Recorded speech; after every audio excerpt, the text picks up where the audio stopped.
Good morning and welcome to Central York Fire Services Headquarters, Station 4-5. I'm Deputy Chief Jeremy Ingalls and I'm here with Antonio from Sugu, and we're going to be doing a fly-through of Station 4-5 today for some public education and to showcase the new drone technology that we have available to the department. All right, so where should we go first?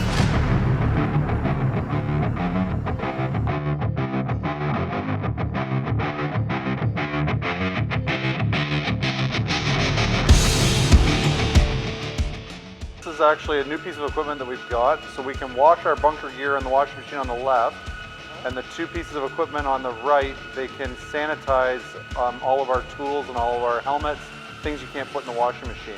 So it's basically like a dishwasher for our hard equipment. So this leads us back into the ground floor training, indoor training area. So they can set up different props in here, like you see the door breach prop set up there. We've got some spare hose, a little bit of a training staircase over there where they can do some rope work off that. They'll climb stairs, they'll pull ropes and tools up the stairs, practicing knots and things like that.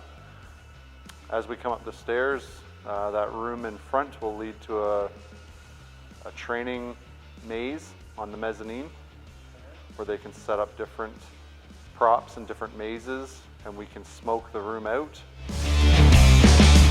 So we can place different dummies or different pieces of equipment that we want the firefighters to search through here. We can smoke it out to different degrees so that it's totally blacked out and they can't see anything, and they've got to just go by feel. And they go through, we have them right now set up with two different bedrooms. You can see the two little baby doll dummies on the edge of the wall there.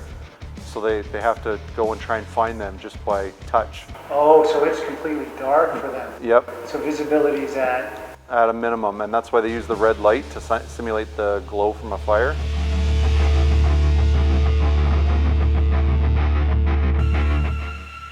So we're going back into the training area, and this area that we're going into is our hose tower.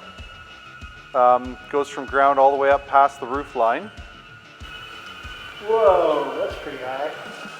So this should be 3 stories roughly. It'll give us the ability to hang our hose and dry it when it needs to be up in this open channel that you're overlooking on the side here. We can also do some rope rappel training in this area, either indoors or outdoors. We use the outdoor rope rappel hooks off the rooftop during our open house. So they did a rope rappel and rope rescue demonstration. This is access for the administration floor. And the door on this level will take you out to the rooftop where they can set up and do all the rope rappel work we were just talking about. There will be a crane hooked up to pull hose line up, and they'll also probably have some beams put in to do some rope rappel and some hose work off of here. This leads us back into our training and storage area.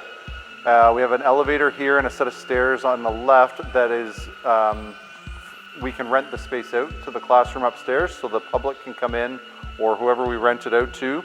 The leaseholder can come in and stay separate from our fire station. We can lock it off and only give them access to the classroom or the areas that we want them to have access to. Awesome. So this leads to that?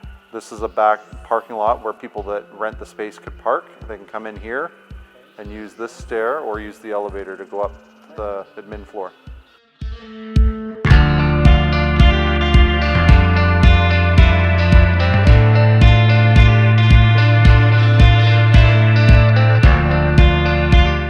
Through that door, that'll take you to the day room, which is the firefighter kitchen lounge area. So we got the lounge area here where they can relax when they're not training or running a call.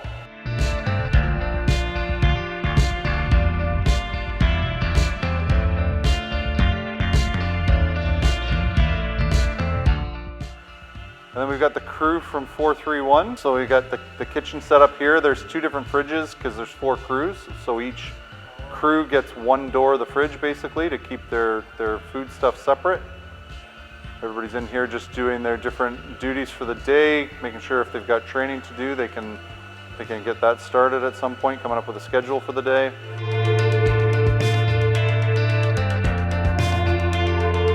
They really made an effort to get as much natural light in the station as possible.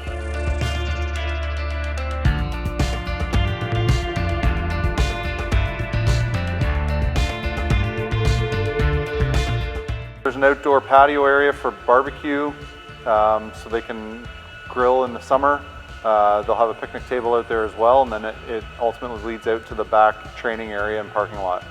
Behind the kitchen area, you have the dorms and the change rooms. That's kind of their private quarters, so we won't go through there today. And then on the left here, we'll be able to see inside the gymnasium, and there's some fitness training going on there as we come in as part of our health and wellness initiative. And as we come out and down the hall on the right is a training boardroom, so the firefighters can come in here and do some courses or some medical training, stuff that they don't need to do out on a bay floor. In here you'll see Captain Nagel and Firefighter Horton are doing some sort of a course, and that gives us the opportunity to get one whole crew around the boardroom table, put a video on and learn from the video whatever it is that they're working on.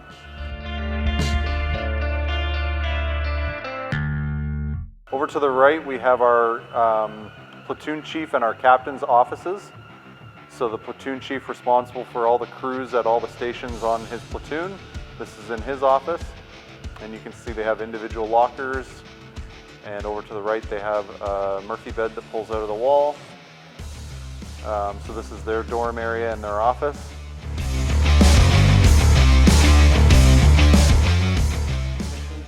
And the next room is two identical captain's offices, basically mirror images of each other. So the captain for each truck, this would be where his dorm area and his office is for when he's back at the station writing reports after calls.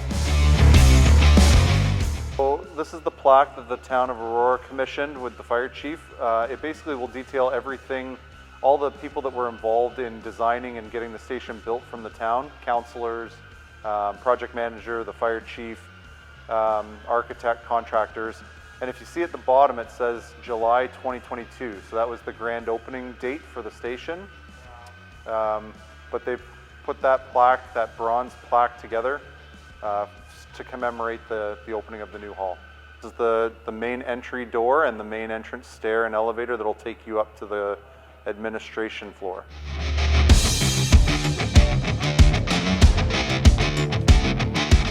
So as we come up the stairs, we'll come through the door at the top of the stairs into our admin area with our admin assistant, Alexandria Wigmore.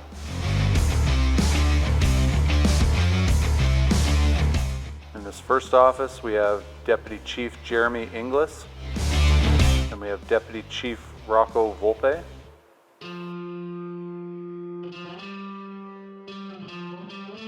Fire Chief Ian Lang's office. You can see he's got his certificates and his awards spread out so he can have them mounted. It's a sculpture the chief's had. I think somebody gave it to him and he's had it ever since he started working with us. Then we're coming back out into the admin area. You can see the cubicles there. This is the admin coordinator's office, Christine Fairbarn.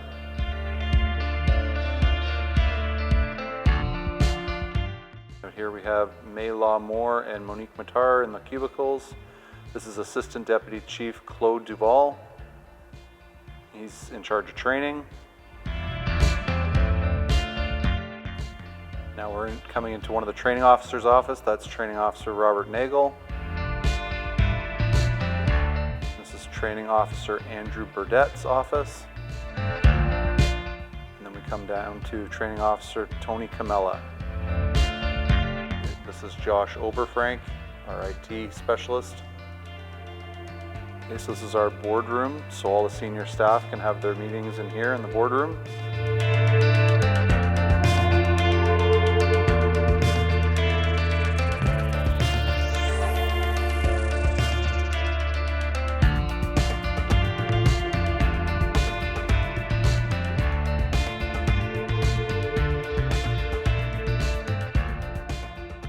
come out into the admin area kitchen, so they can make their lunches in here, warm food up, use the fridge to store their lunch that they bring in from home, sit around the table, and so they don't have to eat at their desks.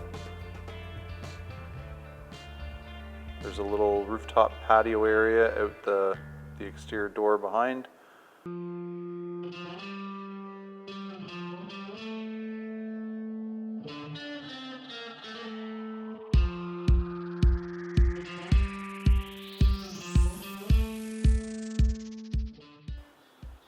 And then we're coming down into the leasable area, the training classroom area.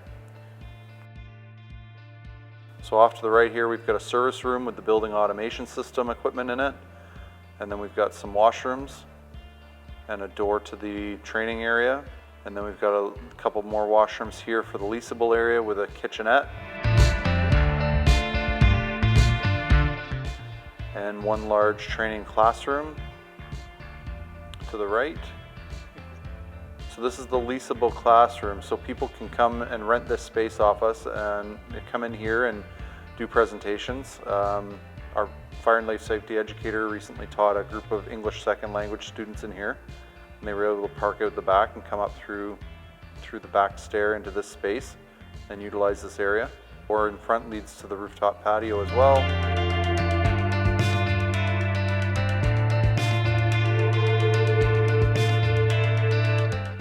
We hang it right here, and then we can see the maps on the wall.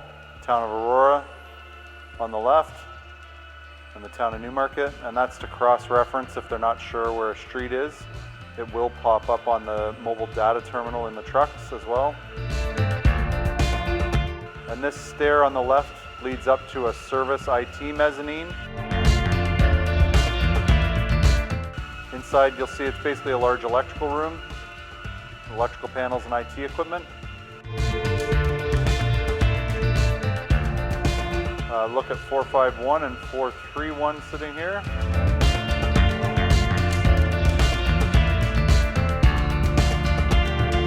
Windows down on the driver's side of 431 if you want to see the inside of the driver compartment.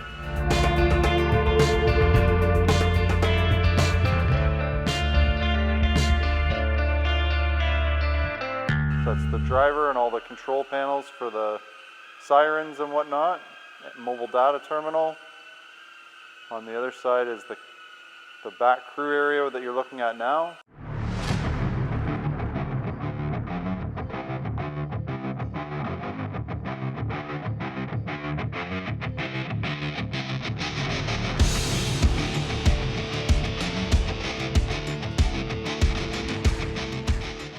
Then this is the captain's seat on the passenger side.